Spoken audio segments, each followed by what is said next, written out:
We'll come to order now, and this is welcome to House Appropriations. We're going to continue with House Bill 238. Ms. Childress, would you please call the roll? Representative Alaman. Present. Representative Angelos. Present. Representative Harrelson. Present. Representative Pendergraft. Here. Representative Sherwood. Here. Representative Smith. Present. Chairman Bear. Here. Mr. Chairman, you have a quorum. Thank you. Representative Angelos, would you lead us in a word of prayer?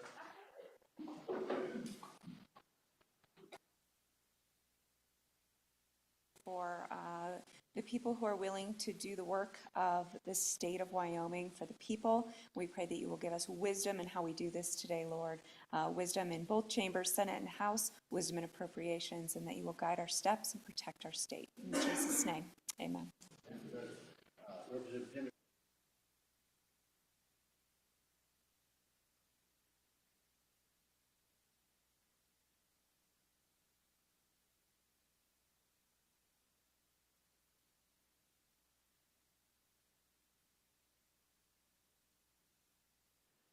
Thank you all for that. We are going to begin public testimony on this bill. I believe that's where we left off. Is it okay? Madam Clerk, would you like to come forward? We'll start with you. And we're dealing with House Bill 238, and we do have an amendment that the Secretary has provided for us. And quick question for you. We had an amendment yesterday from your organization. Is that incorporated in this now? So, Mr. Chairman, can I address that? I'll address that for you. Yeah. Sure. What a difference a day makes. My name is Mary Langford, and I have the honor of representing the county clerks of the state of Wyoming. And I'm here today, and was here yesterday, to talk to you about the administration of Wyoming elections and the prohibition of ballot harvesting. The clerks have reviewed this bill. We offered an amendment to you yesterday for your consideration. And as you know, when we left the meeting yesterday, we left with the charge that we were going to get together with the Secretary of State's office and work through their issues and possibly bring an amendment, which the Secretary has provided to you. So we have been involved in that amendment. And really the only things that I would like to give you, or I believe you need to speak to the Secretary, and I'd be happy to, support whatever that presentation is. I wanted to let you know that primarily the issue is that we have qualified electors in nursing homes and long-term care facilities that may not have immediate family or delivery of a ballot, and that's where our amendment came from. We have folks in our communities that don't have family in their community. Mm-hmm. So as people do in Wyoming, they make a family, and they make friends and have friends that they trust and that type of thing. So, we would see that there might be a trusted friend or not, and maybe they not necessarily want their family delivering their ballot. Sometimes that ballot might not get there. That could happen in my family. That ballot might not get there. So our amendment really worked with trying to provide or to give some flexibility to the voter in their choice. Now, the amendment that's brought is a little different. It really focuses in on the nursing home, long-term care facilities that the Secretary and the clerks discussed yesterday and agreed upon. And I believe with that, I want to leave my amendment that I had there for you to consider. However, I think we really need to focus in on the Secretary's amendment and discuss it because it's very workable for the clerks. Okay. And it's probably where we need to go next. Okay. So, okay. Well, are there any questions for the Clerks Association? Seeing none, we appreciate your input, and if you'll stick around, if there's need for more input, we'll call you back up. And thanks for the opportunity, yes. And I appreciate. Absolutely. Thanks for being appreciating and just let us audible a little bit today here. Oh, you bet. Okay. Mr. Secretary, why don't we have you and your council come forward and go ahead and present the amendment to the committee. Well, thank you, Mr. Chairman. First, I want to thank the committee and thank the bringer of the bill, who's done a great job on this, Representative Johnson. And we heard the committee loud and clear yesterday and got to work as soon as the committee adjourned and in trying to address this issue. And we worked with the clerks, first over email until about 1 p.m. when we, I think, had a pretty good first draft, and then we agreed that we would do a conference call in the 3 o'clock hour and hashed out a few other things and had the amendment completed last evening. So to walk through the amendment a little bit, and I'm Chuck Gray, the Wyoming Secretary of State. To my right is my counsel and Public Information Director, and also our policy lead, Joe Rubino. But going through the amendment, first, this creates a new subsection C. So the changes you see in subsection A deal primarily with referencing the sideboards created in C. The changes to subsection B add in that in addition to immediate family, an employee of a residential care facility may also be authorized. However, we create a new subsection C setting out the parameters in which this is allowed, which is different than immediate family. So we're creating this one carve out.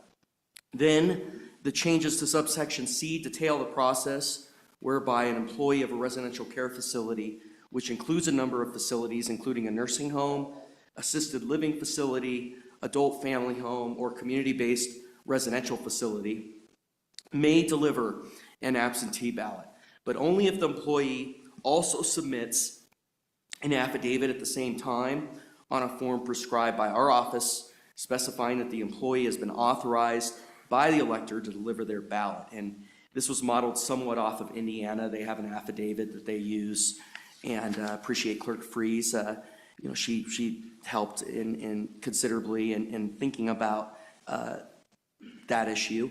And subsection C also places sideboards in making sure that we keep track of this. I think this strikes the right balance. I would really urge the committee to, in this situation, to keep it to employees of the facilities.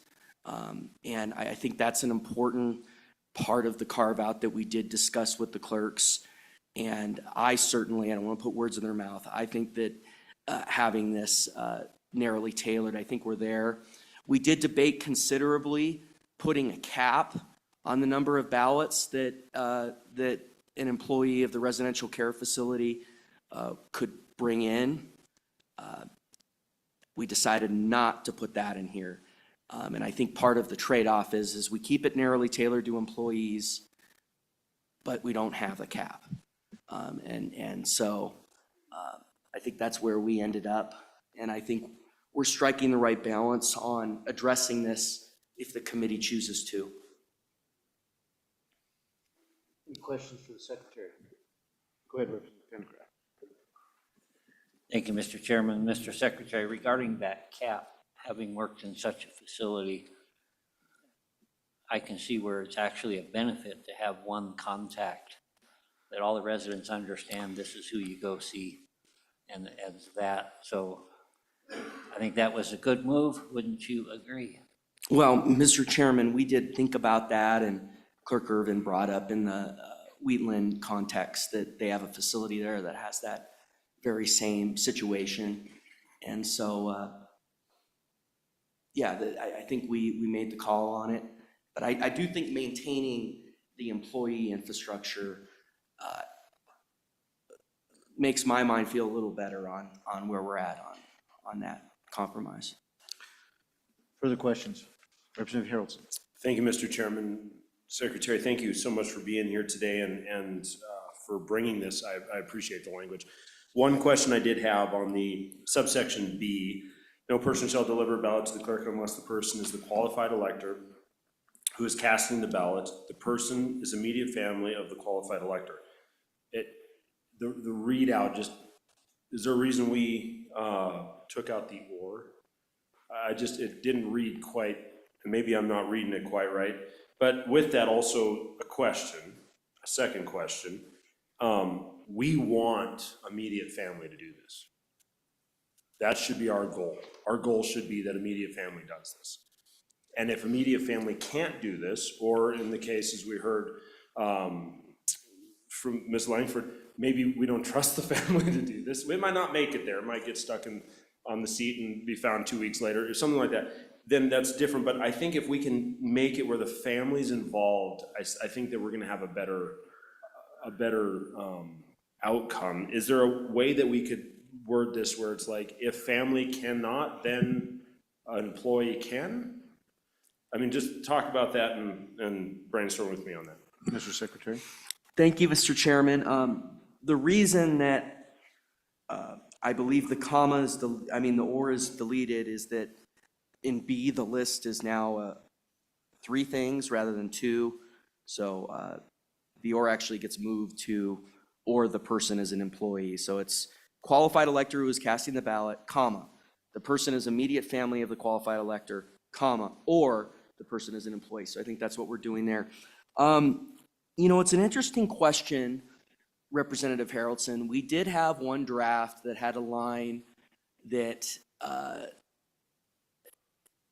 that the qualified elector would have had to exhaust all other options before using the employee of the residential care facility to turn in the ballot. I'm open to resurrecting that language. It was in the form of a draft. We had sort of a numbered list of everything that had to be completed before, and it was a very early draft, and we sort of started incorporating it into C. But I'm happy to work with you on that.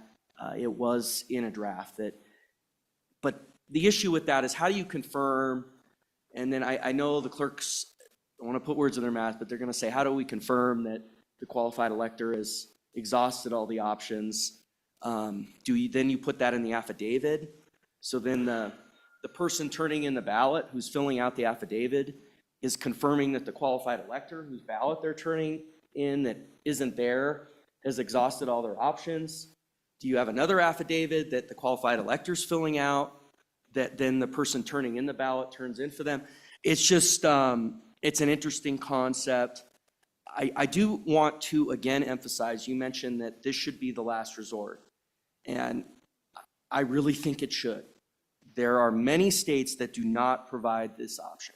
Ohio, which is a state, granted recently it's become less of a swing state, but you remember when we were in our teenage years, it was the #1 swing state. I mean, it does not have this carve out. And so, and I hear the committee loud and clear that this is the direction we want to go to strike that balance. And we worked with the clerks to get this amendment drafted. But I really think it's important for, I was talking with the clerks about this yesterday, that we should really encourage the residential care facilities. They can continue to use the mail. And that is the bright line. Nobody's turning in a ballot. You're not. The mail is the mail, and that is protected in the code. And so you've got the mail, you've got immediate family, and then you've got this. But my experience has been these long-term residential care facilities. When I was in the House, a lot of these wonderful facilities, very important facilities in my district, they would be usually the first to request absentee ballots by mail. They had a system. They were reminding their residents and encouraging them on the timelines so that we wouldn't get into a last-minute situation where C would need to be used.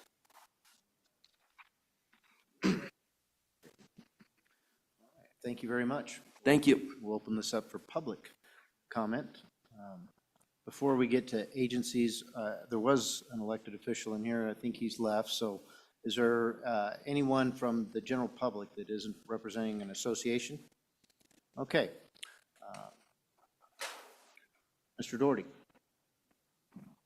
Welcome to morning. Appropriations. Thank you. Well, the best-run committee in the legislature, I Well, I believe, like to Mr. hear that. Chairman. You're already on good ground. And I would ask you not to provide additional favor on my comments based on me just saying that. So, Mr. Chairman, members of the committee, so grateful to be here, and I'm so thankful for everything you do, all the time away from your families, and all the service you provide for us all. My name's Jeff Daugherty. I'm here representing the Foundation for Government Accountability Action, speaking in favor of the bill today. Mr. Chairman, members of the committee, there is, whether you care or whether you believe or I believe or anyone in this room believes it or not, there is a crisis of confidence in public elections today. And you shouldn't take my word for that. I look to sources that I generally don't consult, like Pew Research. And it's been going down and has been bumping along the bottom for quite a while. Now, other sources will show you it's kind of in the middle, lower middle, but there's a crisis of confidence. And our founding fathers contemplated a lot of things, but one thing they didn't contemplate is election irregularities and loss of faith in elections. And so it's up to you, it's up to this legislature to be a part of restoring that confidence. This bill in and of itself isn't everything we need to do to restore that confidence, but it's certainly a step in the right direction. So I would tell you that that I am supportive of the amendment as proposed. I am also supportive of this bill because I think it restores chain of custody and confidence in the chain of custody. And I would tell you that this is also a bipartisan bill, that this is good for our Democrat friends and our independent friends and our Republican friends. And so, Mr. Chairman, in the interest of efficiency, I had more, but I will pause there and see if you have any questions. And Thank you. Any questions for Mr. Daugherty? All right. Mr. Daugherty, thank you. We appreciate your comments. Ms. Simmons? And Ms. Richard Childress, I'm sorry. I think we have somebody online, is that right? Okay. And she's basically representing an agency, so I should have got her first. So after Ms. Simmons, we'll go directly to Ms. Freeze. Okay, go ahead, Ms. Simmons. Good morning, Chairman and committee. I'm Gail Simmons, Civics 307 and Y Vote, and I'm going to surprise you because I am on and for this as amended, as recommended for amendments. Unlike many other election bills, this attempts to address a remote but real opportunity for fraud. There must be a good distinction between acts to deliberately affect outcomes and those intended to support valid voter participation. And I believe the attempted amendments start that distinction. I will say that the penalties assessed are draconian and out of alignment with other code violations. Only 2 felony offenses exist, one upon a second offense after a high misdemeanor, and the other by an official who rightfully has a higher level of accountability. Recommend a high misdemeanor for violations combined with other election offenses. In other words, if they do this and there is, it is combined with another violation, then that should be a high misdemeanor. Misdemeanor is solely exceeding volumes if you put volumes in. These amendments address the 3 areas of concern. 1, collection of quantities solely to act as a courier. You've identified that for families. I think even in the, as pointed out, sometimes families are the issue, unfortunately. So it might need to be more than families. A means to certify, which is what I like about the secretaries, means to certify under oath selected individuals to collect and deliver already completed and sealed ballots from a group home. And then finally, the one that is of most concern and is deserving of the kind of penalties, any coercion, selective collection, or violation in addition to other election code violations. And I stand for questions. Thank you, Ms. Simmons. Questions for Ms. Simmons? All right, seeing none, thank you very much for your time. And Ms. Childress, would you please bring in Ms. Freeze?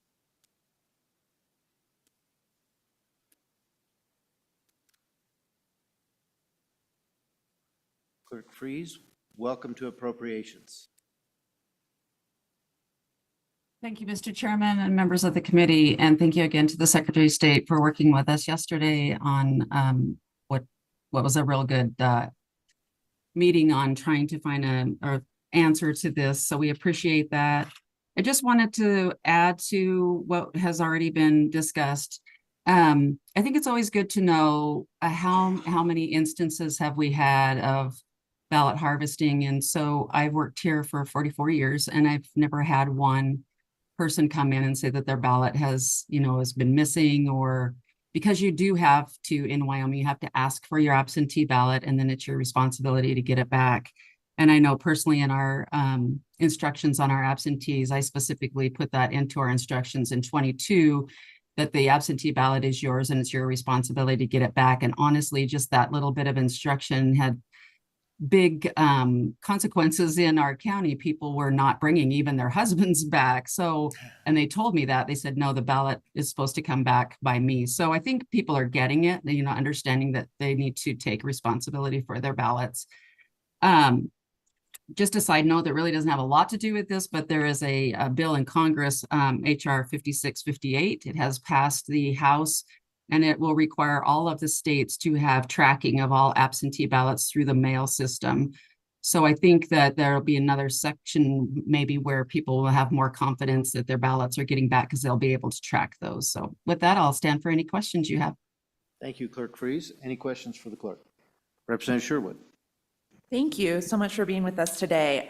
My question is in regards to the language on page 2, lines 12 through 16. So it just talks about the process of if there is a violation before the ballot is tabulated, then the ballot is not counted or not tabulated.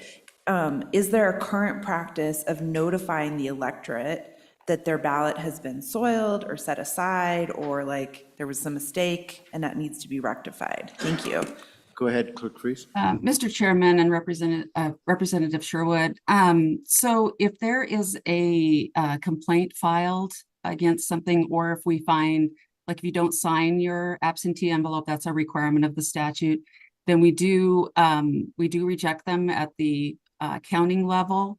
And then those are brought to the canvas board for them to review to see if they, made sure that there was the right call on that. So, and then they do get notified it was not counted. Okay. If that was Other your questions question. for the clerk? All right. Thank you, Ms. Freeze. You're welcome. Appreciate your being here. Thank you for All right. letting me testify. Thank you. You bet. All right, Mr. Laycock, welcome to Appropriations. Welcome back to Appropriations. Yes, welcome back. Chairman. Thank you to you and the committee, and a big thank you to the Secretary and the clerks for working through this issue. I came yesterday to talk about exactly what you guys dealt with, what you were able to put together in the amendment. We appreciate the amendment.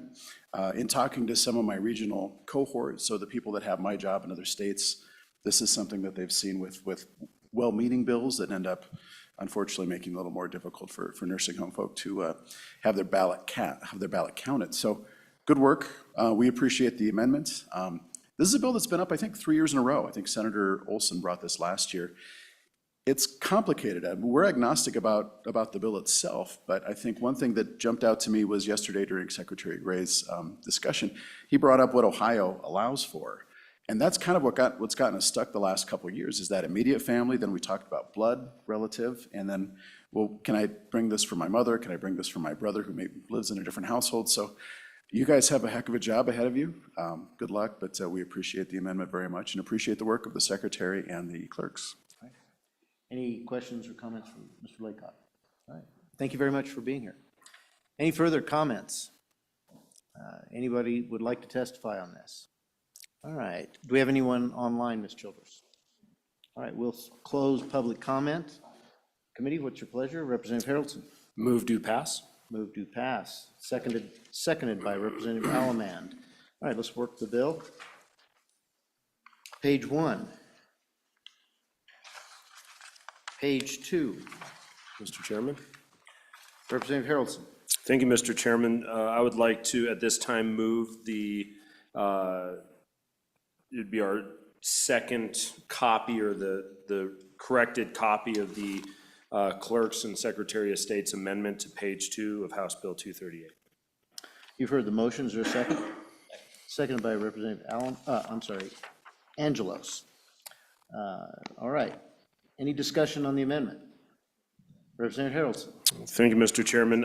I just want to, after having 2 years in corporations, I want to just sit here and have a moment of silence. As I see Civics 307, the Secretary of State, the clerks, and AARP all saying, good job. And I just, congratulations, you guys. That's awesome. I just need a rebel in this moment. But no, I do appreciate, on a serious note, I appreciate you guys working together and making this happen. I feel this is an answer to a potential problem, absolutely a potential problem. So thank you. All right, further discussion on the amendment. You've heard the amendment, and this is the amendment brought by Representative Harrelson, seconded by Angelos. All those in favor say aye. Aye. All those opposed, no. All right, that carries. Further discussion on page 2. Go ahead, Representative Sherwood. Mr. Chairman, I think just to take the temperature here, I think we're all happy. Happy Wednesday.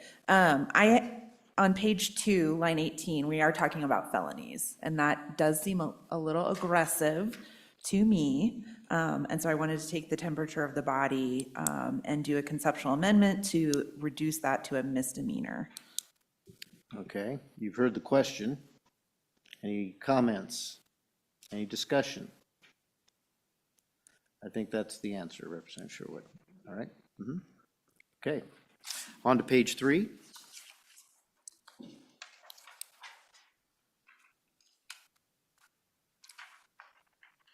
All right. The motion is do pass. Any discussion on the bill? Seeing none, we'll take the roll. Ms. Childress?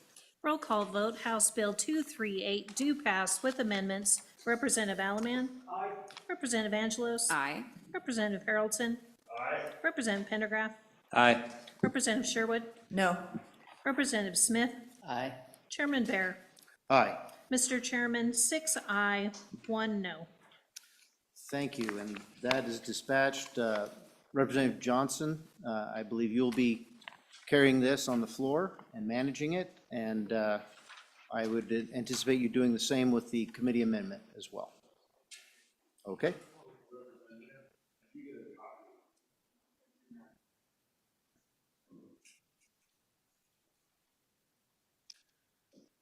Okay, committee, we have a re-referral. Let's move on to that. Thank you, Chairman Brown, for being here.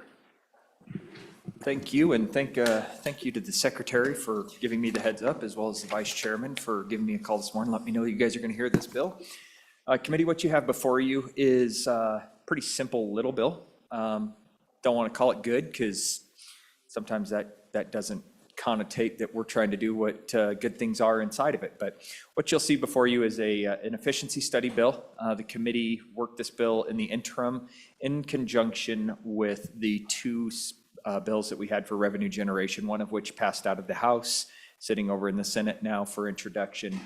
The other one died in committee. And so we have an amendment that you guys will not see currently, but it is sitting as a standing committee amendment.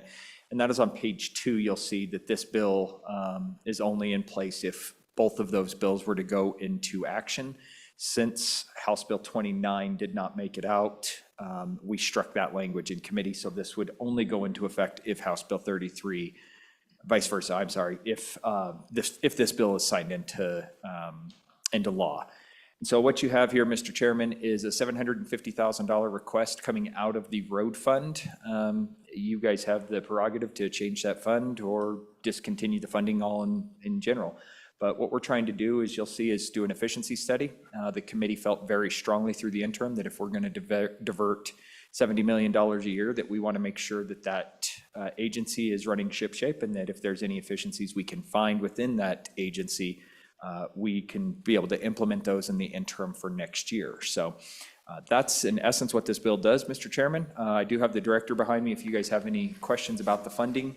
Again, the current bill as standard language says that it will come out of the highway fund. There was a little bit of discussion coming out of our committee on whether or not we would be interested in taking that out of general fund to basically say, hey, look, we're going to pay for the purpose of government out of general fund, and we're going to let the road funds be road funds. So there was that consideration. That did not make a motion, nobody made a motion or nobody moved that forward in our committee, but just to give you guys a heads up, we did have that discussion. Mr. Chairman, I'll stand for any questions. All right, any questions for the bringer? All right, Chairman, I do have a question. First of all, just to make sure I'm tracking, I see the two bills being referenced in what I would call the trigger on page 4. I don't see it on page 2, so does that sound right to you? I'm sorry, Mr. Chairman. I'm thinking back in pages that are Sure, printed back sure, and forth, I but it is understand. page 4, Yeah, yes. just want to make sure I'm not missing something. No, it's page 2 when you have them duplicated on front and back, so that's my Gotcha. fault. Okay. Make sure I'm tracking here. And now it's going to be only House Bill 33. That is correct. Which is the $70 million that went through this committee earlier. That is correct, Mr. Chairman. And I appreciate you not hitting the general fund or attempting to with that, so I'll let your committee know that I'm grateful. We'll definitely let them know, Mr. Chairman. All right, and no, okay, Representative Harrelson. Thank you, Mr. Chairman. Chairman Brown, thank you for being here today. Have we ever had an efficiency study? When was the last efficiency study? And kind of, is this something we do regularly, or is it just, hey, we're gonna give you an extra tranche of money and we just need to see that, as you said? Just, can you kind of give me a little history? Representative ahead, Harrelson, Mr. Chairman, Chairman Brown. Representative Harrelson, great question, and I think that's something I probably should have covered in the opening remarks. But yes, we absolutely have done efficiency studies, almost to the point that ad nauseum with YDOT, unfortunately. The latest one that was actually done as an efficiency study was done in 2017. We received the report in 2018. You'll hear that referred to as the Alvarez and Marcellus report. That was what was brought forward, and I would defer to the director on all of the information that was put into there. What I will tell you is they also had not an efficiency study, but an actual study done by a group called the DIE Group 2 years ago, 2019, so going on, I guess, 5 years ago now, that was done, and it basically looked at the department as a whole on funding structure. What do you guys have as far as your buildings, your snow plows, your highway patrol, your phone systems, you name it, everything from top to bottom, inside and out. What do you guys have and what kind of money do you need? And that's where that $400 million shortfall that you'll hear me refer to, as well as the director and anybody else that served on the committee, that is where that came from. What I will tell you is just about every time we do an efficiency study on YDOT, we get told fairly close to the same thing. They're doing a really good job with the amount of money they have, and I think that would also show just in the fact that they are short by $400 million, and we still have what everybody claims to be the best roads that we have out there. So yes, to answer your question, the latest one was 2018, so that was the discussion during the interim. Hey, things have changed in the past 7 or 8 years. We have newer technology out there. Is there something we can be implementing with technology, those types of things? But what I will also tell you is the director and his staff did come through in the interim and let us know they're looking at efficiencies daily, right? They have to be. And so they've implemented some of these efficiencies all on their own, but what the committee saw very importantly on this is this would be a third party. And so this would be somebody coming in from the outside, not the internal stuff. And there, you'll also notice in the bill, there's a request to have some of the, or all of the employees basically asked, what do you see as efficiencies that could be done? And report those back, not only in their report, but back to the committee as well. Representative Pendergraft. Thank you, Mr. Chairman, and thank you for being here, Representative Brown and Director. And this question I'll ask of you, Representative, how long has the Director been in office, and have any substantial changes been made that might affect the efficiency within YDOT? Chairman Brown. Thank you, Mr. Chairman, Representative Pendergraft. Great question again. And what I always try to tell people is when you have the second largest state agency, it takes a long time to turn a big ship, right? There's a lot of ingrained practices and movements happening in all of these agencies. And so when you do change directors, this current director, Westby, is now, I believe, my 5th or maybe even 4th director since I've been in the legislature, and I think what we tend to see is things start moving, and then, you know, the chief executive changes his tune and/or whatever is happening there, and either things that were in place may not be seen the same way. But I can tell you that I have seen some structural changes at YDOT. You'll see Deputy Director Rossetti now handling a much more efficient way of dealing with the staffing at that level. The new policies and stuff like that on a day-to-day basis, I couldn't tell you. We haven't really been ingrained on a regular basis, but what are you going on, a year and a half now? March will be 2 years. So was named right after we adjourned for our session a couple of years ago and has done some really good work. Follow up? Okay. Other questions for the bringer? I have a question for you, Chairman. First one, the guide group study that was done. Can you give me an idea what that cost, or do you know cost of that? I think it was just around that 450. I was thinking it was closer to 500,000. And that was actually the request of this particular, with the scope of work that you see listed out here. We were asking for a lot of information to find a contractor that would be able to pull this off. Is probably going to charge a substantial amount of money to do the entire scope of work that we see here. So that's why you see 750,000. We don't know if that's actually going to be necessarily needed, but we have the same language in here that, you know, all that would revert if we ever needed it. So, and it's all coming out of the highway fund at this point anyway, so.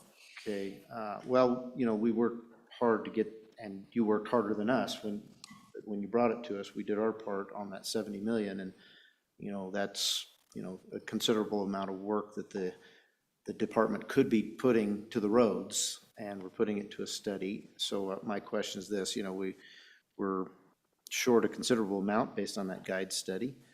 They're working under a great deal of pressure without a lot of resources that they, you know, the study says that they should have. So would an additional study really create a great deal of efficiencies? That's my first question. Second question is, I think there's probably concern about House Bill 33 surviving the legislative scrutiny. I'd like you to prognosticate on whether this bill passing or failing will have an effect on House Bill 33. Mr. Chairman, to answer your second question first, I think at this point, this is probably the only, I would call this is the brace on the horse's broken shin. You got that horse limping along, and it's gonna, I've heard the same things. I plan on doing a little bit of work over there in the Senate. I understand that there's trepidation on this, and I've seen the goldenrod myself. Don't disagree with the outlook and what we've done with this. However, I have my feeling. I've worked on this particular committee for going on 10 years now. I've heard the same song and dance, and I'm hoping that we can do something to change that. My goal is that we can at least try to massage this at least a little bit. To answer your first question, you know, the director came to our committee and multiple times said, we're not going to shy away from an efficiency study. If we need somebody to come in and come take a look at us, absolutely. I don't know that it is the best use of state funds, in my opinion. In my personal opinion, I think, yeah, $750,000 can go a long way on the roads. I do think it's probably a good idea to have this discussion and continue the opportunity as opposed to completely saying no. But I'm not sure that it is going to be the saving Hail Mary that we all hope it will be to get the 70 million across the board or across the finish line over in the Senate. I'm more confused with that last sentence than I was before. All right. Okay, any further questions? All right. Chairman Brown, thank you for being here. Director, would you like to opine on this? Welcome, Director Westby, again to House Appropriations. Thank you, Mr. Chairman. Committee, good to see you all. Thanks for the time. I think the good chairman did a great job kind of explaining, obviously, the need. We do, I think from an agency perspective, we're constantly having to be efficient. Otherwise, we wouldn't be able to be even remotely close to being successful with our mission. There's a lot in this bill about anonymously asking our employees. We don't, well, I shouldn't say anonymously, we ask our employees all the time, how can we stretch the dollar? And they're very forthright in their ideas, and we implement as fast as we can. A lot of it comes from the safety perspective, just trying to, if we can keep employees working as opposed to being on workers' compensation or sadly injured to that point where the service is out, that costs money. If you make damage to a property or equipment, that costs money, and it also slows our potential of being successful with the mission. So we're constantly looking at improvements on a regular basis to try to make that efficiency piece happen. Now, do we call it efficiency? No, we just call it good practice of how to run a better business, try to decrease the increased ROI, increase the improvements that we can make on our roads, stretch those dollars as far as we can. The word spreading peanut butter has been probably overused in my mouth, and I apologize for that, but it's a really good descriptor. And our team is very prideful in what they do on a day-to-day basis to spread it as thin as possible. So the level of service, at least from a cosmetic standpoint, is felt by our traveling public and our citizens. And so I'm very proud of the team and the efforts that they do to be efficient, to spread it as far as we can to try to make improvements. But we are at that point that we need to influx some more. And so I really appreciate everybody's efforts on House Bill 33. Kind of disappointed in House Bill 29's failure, but we're moving needles one way or the other. And I appreciate that. Vice Chair Pendergraft. Thank you, Mr. Chairman. Welcome, Director. It's always good to see you. You may remember at a committee meeting some time back, I described an act that I felt was pretty inefficient. I actually used an expression, an old Army expression, if that helps you remember the incident. Would you explain to me a little bit about maybe any of your actions to go back and address that concern? Sure. Director Westby. Mr. Chairman, I think, and Representative, I think he even quoted a president at the time, or a past president at the time, and the trust but verify piece, right? You have to get out there and make sure that what's being said is being done. And we're moving in that regard relatively often. And so to try to ensure that every dollar is being spent appropriately. And as the chairman said, it's a big agency, but changing morale and changing the importance of every individual that works for us and their impact to the success of the mission is really starting to resonate back with the crew. And I think we're seeing it in a lot of the emergencies that we've had this summer, which are more than I care to have in the next year. But never letting a good crisis go to waste. We really pushed the team in a team building effort without ever saying the word team building, but I've never seen, it took probably 350 people to take Teton Pass back to being open.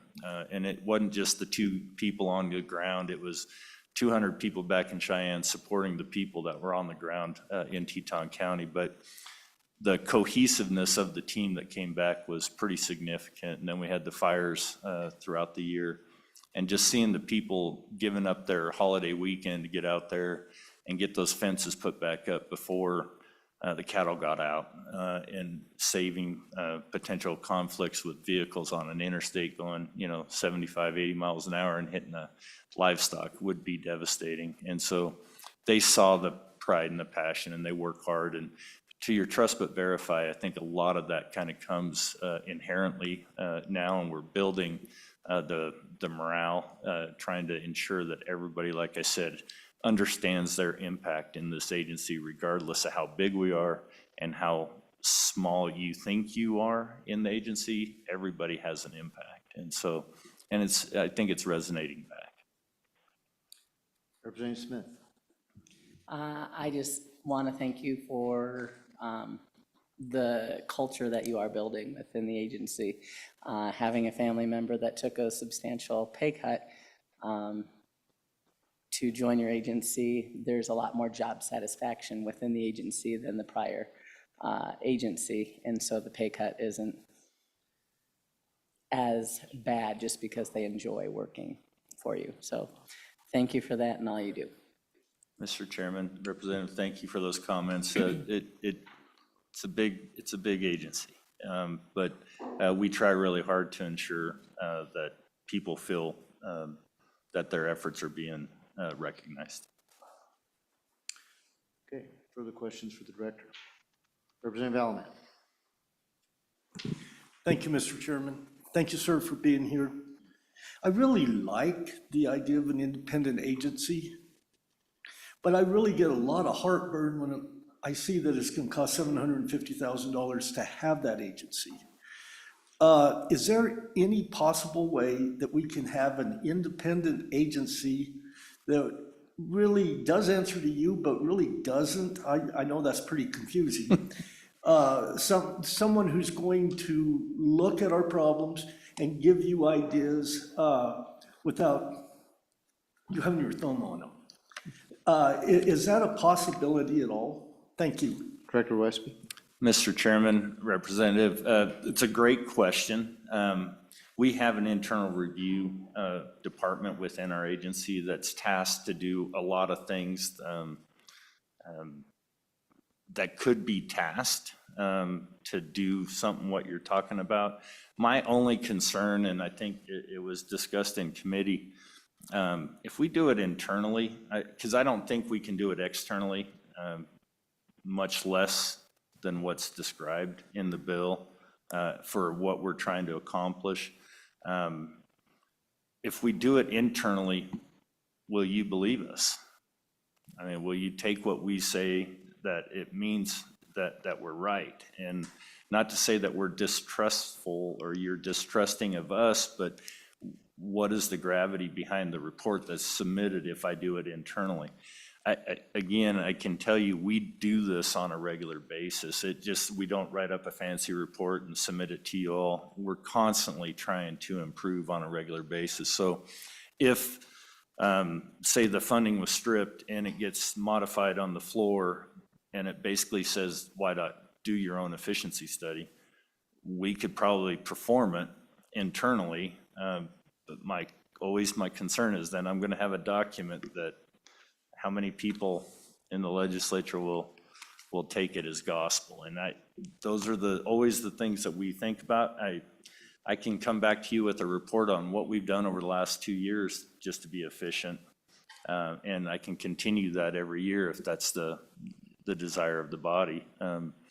Because we do on a regular basis things, but we don't celebrate that success as much as we probably should. We probably should beat our chest a little bit more about how efficient we are and what changes we've made. I think every agency could probably do that. And so I'm not sure if I completely answered your question, but I don't know how to answer the question either. Director Westby, on that last note, and I know that Representative Sherwood will back me up on this, we'd like to see those efficiencies, just a narrative in your next budget requests. You know, I think that would be a great place to have that. Mr. Chairman, I could probably get you that by 2 o'clock today. You're not your budget request, we don't want that. No, my efficiency list, yes. I do have a group in our section that kind of keeps compiling all the things that we're doing. A couple years ago when I sensed this, I said we need to pull that up, dust it off, and reinvigorate it with the things that have happened since the last time they did this. So it's exhaustive.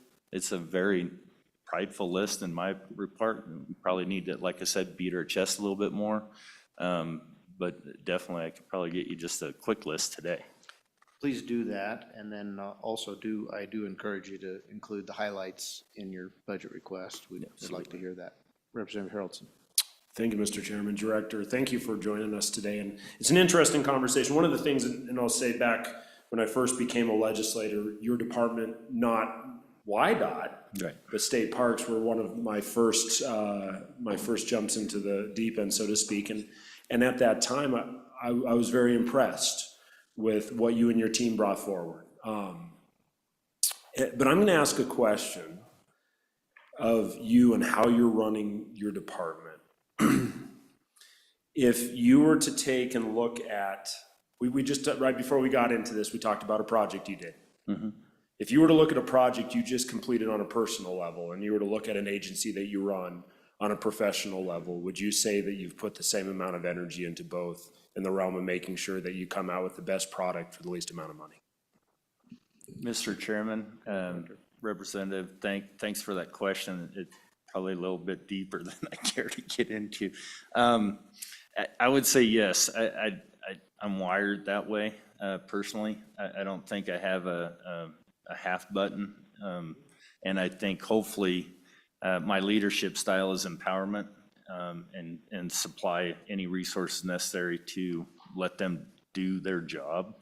Empowerment means you have to let go of some control and push those responsibilities to the lowest level possible with the mission, safe and effective. It's here's your sideboards. Don't ask me every time you have a question to do something if it's within those sideboards. And that's resonating through the pride, the buy-in to the mission, everything is happening. And so from an agency that's nearly $1 billion a year, overseeing 7,000 miles of roads, 2,000 bridges, 42 airports, all the public safety communications, and the guardians of the Cowboy State Highway Patrol. You cannot micromanage. I've seen people try, you can't do it. And I love, but then I cringe every time I hear, our roads are better than any that I travel on. Why are we worried about it? Because realistically, that's saying that we're accepting mediocrity. And that's not what I want to do. That's not what my team wants to do. And so we push hard to make a level of service that the Cowboy State can be proud of. And yes, I want everybody traveling here saying our roads stink. So I know you got to go. Sorry for the diatribe, but thank you for the question. One more follow-up. No, we don't have time, I'm sorry. I'd like to open it up for public comment just in case we have some, so. Thank you. Director, thank you. Is there anybody here that would like to comment on this bill? And Ms. Childress, do we have anyone online? Okay, I'm closing public comment on this bill. Committee, what's your pleasure? Representative Pendergraft. Mr. Chairman, I'd like to move do pass, but recommend to the committee a no vote. Okay, is there a second? Okay, you've heard the motion. Do pass. Did I hear the motion right? Okay, motion is do pass. Is there any discussion on the bill before, or the motion before we close it out? No discussion. Ms. Childress, would you please take the roll? Roll call vote on House Bill 34 as re-referred. Representative Allemand? Aye. Representative Angelos? No. Representative Haroldson? No. Representative Pendergraft? No. Representative Sherwood? No. Representative Smith? Aye. Chairman Bear? No. Mr. Chairman, 2 aye, 5 no. All right, we are adjourned. Thank you.